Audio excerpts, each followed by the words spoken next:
What's up, guys? This is Perfecting Eatos Part 2, the spells. Now, there aren't as many spells as there's monsters because my deck is trap heavy, but let's go ahead and get onto it. I'll try to explain them as I go through them so I don't have to go back through them again like I did in the last video, but we'll see how that works. Dimensional Fissure. Now, this and Macrocosmos serve the same purpose, keep monsters out of grave, to make this live. Now, if you wanted to, there are a couple tech cards you could run. Instead of running 3 of these, like I run 3 of these and 2 Macrocosmos, instead of running that, you could run 3 Macrocosmos, 2 of these, and then you could run, what is that called? Card called? Dimensional something? I don't know. It's basically a spell card that it dark holes the field, and then your opponent takes 400 for every card still on the field, I'm pretty sure. So you could run that. You could also run Chaos Greed if you ran a Macrocosmos, 3 of those and 2 of these. Chaos Greed is if you have no cards in your graveyard and you have at least 3 or 4 cards, I forget which one, removed from play, you can draw 2 cards, which is a really good draw card, but I run Dimensional Fissure.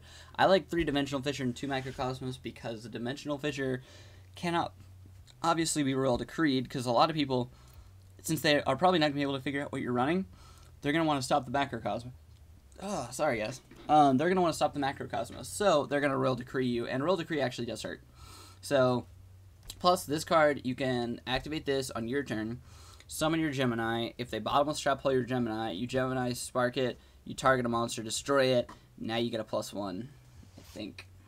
Yeah, you get a +1, because you draw one. So, 3 Dimensional Fissure is good. Been talking about it a lot so far, so 3 Gemini Spark. Now, the problem I have with Gemini Spark, and the main problem a lot of people are having with Gemini Spark, is that it's dead a lot in hand. And I've come up with this too. I'll draw into Gemini Spark and have no Geminis, or I'll have like a handful of Geminis and waiting to top a Gemini Spark, and I don't, and it's like, what the fuck.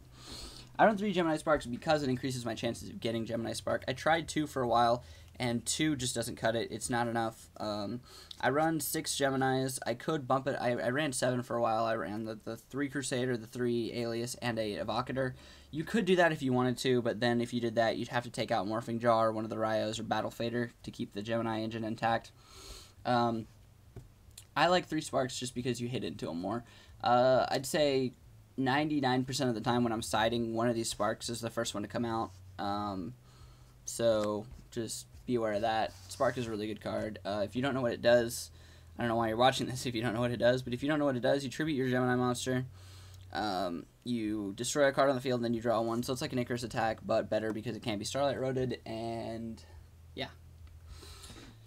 A new card that I kind of teched before, and then once I saw Human Entity 4's video, I decided to kind of run to Gravekeeper's Servant. This card is really good because I noticed Dimensional Eatos has a lot of problem with direct attacks and crap like that because you run low monster count. Obviously, you're going to have a problem with direct attacks. So, Gravekeeper's Servant is good because your opponent must send 1 card from the top of their graveyard, or your opponent must send 1 card from the top of their deck to the graveyard to declare an attack. And with Dimensional Fissure and Macrocosmos, you can't. Now, I've had a couple of people say, oh, yes, you can with Dimensional Fissure because if they flip the top card, it's a spell card, they can still do it. No, you can't, because the ruling is on Gravekeeper's Servant, because you have to send the top card on your deck to your graveyard for it to work, and you don't know whether it's going to be a monster or a spell card, even if you've like stacked for Plague or something like that, because you don't know for sure, both players don't know for sure what it is or not, you can't attack. Which is awesome, because if you have that and Dimensional Fissure or that in Macrocosmos, it's awesome. I've also had a couple plays where I've had like Dimensional Fissure, one of these, and a Macro face down. They, instead of MSTing this, because they could care less about this, they MST the Dimensional Fissure, and then attack, and I chain Macrocosmos, and yeah, it's pretty awesome. So yeah, this stops direct attacks, and it's good, and thank you, Human Entity 4. Smashing Ground. Smashing Ground I have in here because Armor Master, if you don't have Skill Drain, or even if you do have Skill Drain and you don't have a Barbaros, is a bitch to get around. There are just a lot of cards that you want to get off the field, like Stardust. Why would you waste a Gemini Spark, tribute one of your monsters, target their Stardust? Now you can't draw a card because Stardust is going to negate it, and it's just, you know, hard to play around. So you wait till they get out their Stardust, or you wait till they Starlight Road or whatever, and then you smash it, and they contribute to negate your smashing ground. Cool, but either way, their Stardust is being removed from play, so it's not like they're getting it back. Smashing ground is just a little bit extra. You could try Book of Moon over that.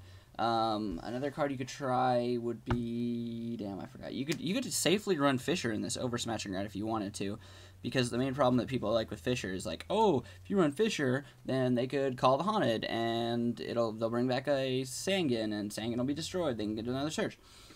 It's not that big a deal, because, you know, Sangan probably should be removed from play, so it doesn't matter. And the last spell card is going to be Forbidden Chalice. It's like a mini skill drain. It allows me to get over things that I couldn't normally get around. The main thing that I like messing with this is Armor Master. And if you're wondering why, you're like, well, Armor Master, what? So Blackwing players are going to want to get rid of skill drain as early as possible if they're wanting to synchro summon. Blackwings can play on skill drain except for when they synchro summon. So once they get out their Armor Master, they're probably going to then use their Icarus attack or their MST or whatever to get rid of skill drain, because they don't really care about Dimensional Fissure. So then what you can do is hopefully you've already had a Barbaros out. Your Barbaros is at 3,000, their Armor Master's at 25. They're probably going to attack and either drop a Collude or Wedge counter or some crap like that. So then all you have to do is, oh, Forbidden Chalice. Now Armor Master's effect is negated, he can be destroyed by battle, and now he's 29, which is coincidentally 100 points less, and if you have a Dimensional Fissure or Macrocosmos out, they can't drop the Collude to save them, can't call back their attack because the number of monsters haven't changed, and this happens in damage step because it increases by 400. So it's pretty awesome. Or you could use it on your Geminis to save them. I mean, Geminis would be up to 2,300 points. So if they attack with like an Elfin or something they probably shouldn't be running, then you can Forbidden Chalice it, and it's awesome, and it's pro, and yeah. Alright, so that's all the spell cards. Check out the next part, which will be traps. I think I have more traps than I do spells, I'm pretty sure. So go ahead and get onto that. And then last but not least, I'll do extra deck and side deck. And then the last video after that, or now that would be the last video, this one, would be the other variant that I have, Sinful Eatos. So check out the next video on traps, and peace. Or should I say, trace on video.